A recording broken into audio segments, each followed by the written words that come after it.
μας.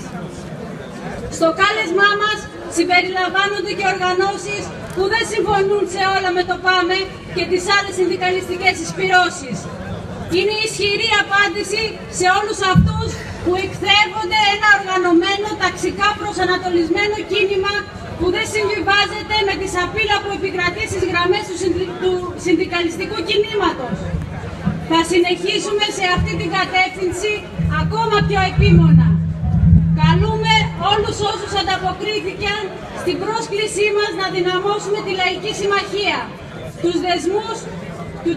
τους δεσμούς τους με το ταξικό κίνημα, να πάρουμε τη θέση τους στον αγώνα, να δυναμώσουμε το μέτωπο ενάντια στην εργοδοσία και στα τσιράκια της, να δυναμώνουμε τον αγώνα μας για να περάσει το κίνημα στην αντεπίθεση με στόχο τις εργατικές και λαϊκές ανάγκες, την ανατροπή των αντιλαϊκών πολιτικών για να νικήσει ο οργανωμένος και ο αποφασισμένος λαός.